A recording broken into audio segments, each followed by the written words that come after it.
Okay, for the meantime, ito muna ang isusunod kong i-test fire.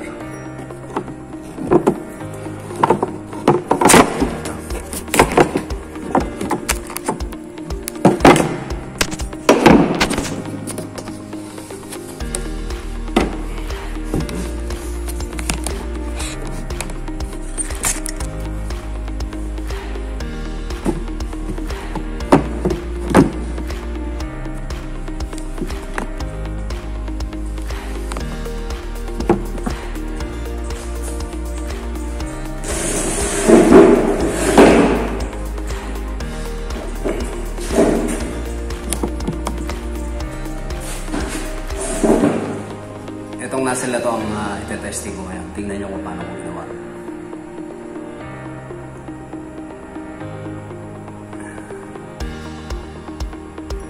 Wala na itong mga reading.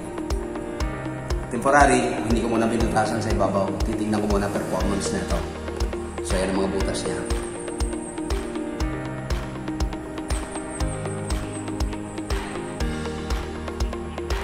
Okay, so ite-testing natin dito habang mainit pa yung ating chamber.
Okay, babalik ko lang ang camera para makita natin ang performance nito. So, yan ang performance ng bago kong nozzle. Tingnan natin kung makakaahon yung apoy nito sa gilid, sa ibabaw ng ating nozzles. Medyo may konting orange pero may blue flame din naman sa loob. So, aantayin natin na sumirit yung mga apoy nito. Yung mga butas sa gilid. Yan, yung butas dyan ang inaantay ko na may mabuong apoy, kung anong itsura, kung blue flame ba o orange. So, first time ko itong tinesting, ngayon pa lang. Tingnan natin ang total performance nito.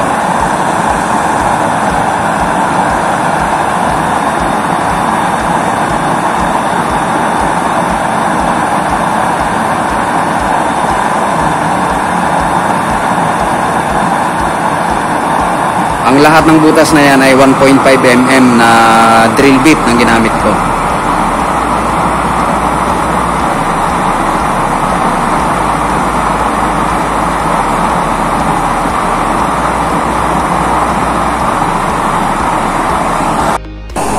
Okay, ito ang performance ng bago kong nozzle. Kapag walang nakasalang, ganyan ang kulay niya. May konting orange, pero pag sinalangan na natin yan ng kaserola o kawali, magiging asul na yan. Okay, so sasalangan natin ang kaserola. So makikita nyo magiging kulay asul yan. Ayan, kulay asul na yung bumabaybay, nawawala na yung orange. Ang lumalabas sa gilid ay mga kulay asul na talaga. Ayan, kaya hindi na mag-uuling yung ating isasalang dyan.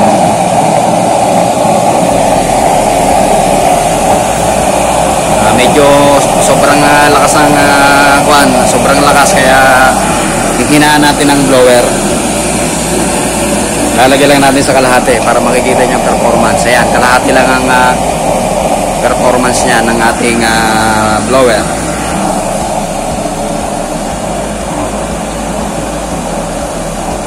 So ang bumabaybay sa mga gilid ay kulay asul na rin.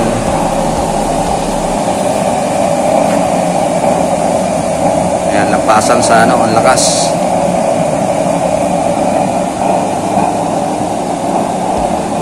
Ang taas ng binabaybay na apoy, oh. Pero blue flame na yung lumalabas sa gilid. So tinesting ko siya rito sa malaking chamber. Kulo agad.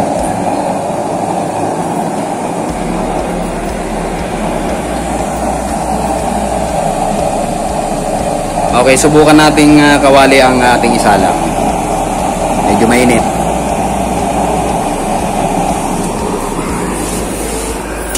Itong kawali ang isasalang natin, yung mahiwagang kawali ko.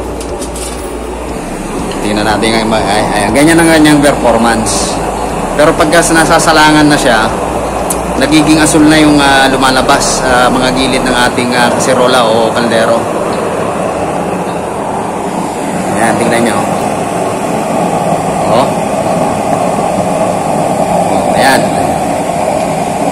Asul na yung bumabaybay sa gilid ng ating mga kawali. Sa sentro. Yung ganyang klase ng apoy, hindi na nakakaitim ng ano yan, ng mga sinasalang natin. Malakas din ang buga na ito. Lampas sa may ikwan, sa ibabaw ng kawali.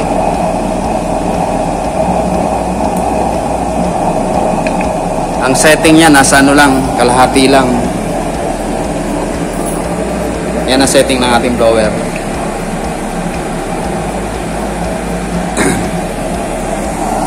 Itong ginagamit ko ngayon ay automatic na ang pagpipit. Ayan. May automatic oil regulator itong ating itong ating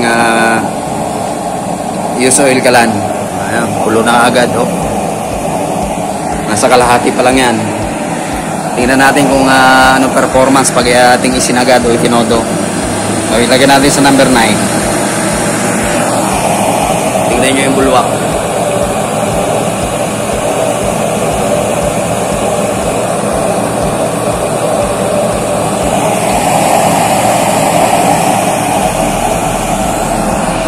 Hindi lang masyado makita kasi maliwanag dito sa pwesto ko. Tapos ang binabaybay ng apoy na ito. Halos hindi na makita. Masyadong parang transparent na yung apoy na ito.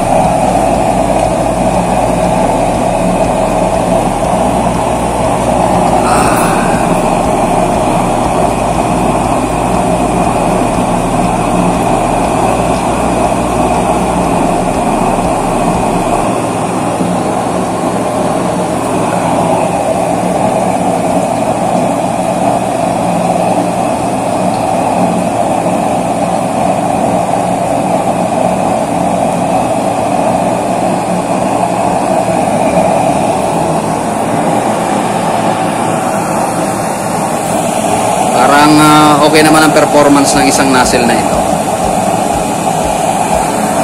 Malakas ang kanyang birada o ang kanyang buga.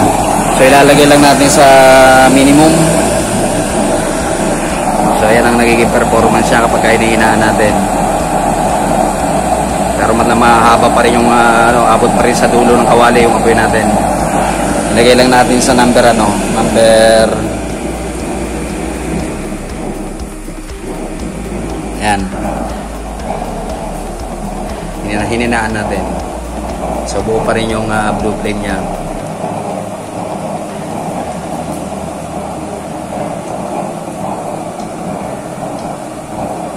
Medyo nabuga-buga ng kaunti. So pwede nating lakasan. Lagay natin sa taas natin ng kaunti para banayan na. Yan. So pwede pa hinaan to.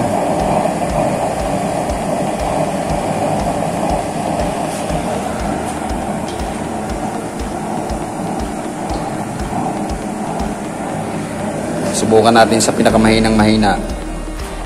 Ayan, mahinang mahina siya. Halos hindi na siya makakahinga. Nakasan uli natin at baka mamatay. Dadandahanin ko lang yung paghihina. Titignan ko kung hanggang saan kaya niyang ihina.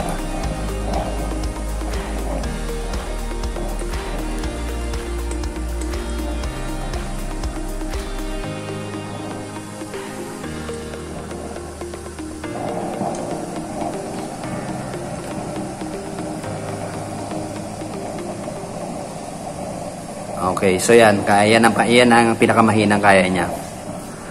So ang setting, ayun, number 3. Pag number 3, yan, okay na siya sa ganyan setting, hindi na namamatay. Stable na yung kanyang performance.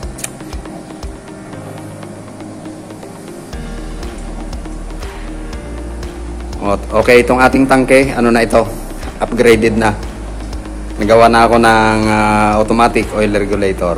So, ganyan lang ang design. Pero ang gusto ng nozzle na to ay pang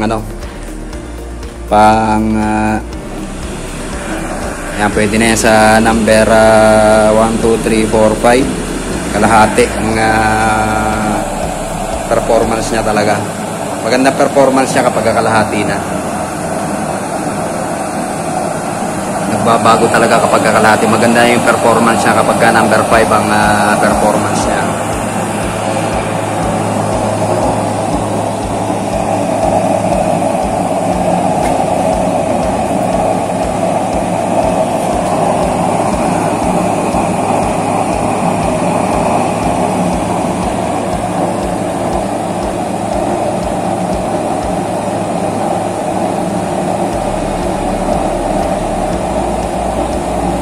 Okay, re-reserve ko na itong burner na to para dito sa isang ito. Maganda ito sa pagpapakulo. Maganda yung performance siya kapag ginagamit ang pagpakulo. Malakas ang buga. Paitaas. Okay, blue flame na yung nasa gilid. Blue flame na ang bumabaybay. Although na may konting orange sa loob, okay na yun. Hindi na makakaitim ng ng kaldero.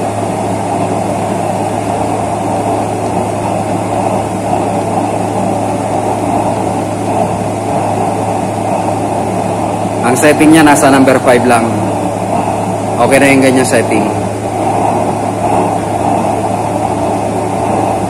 Okay, so hanggang dito na lamang muna uli. Maraming salamat sa pagsama.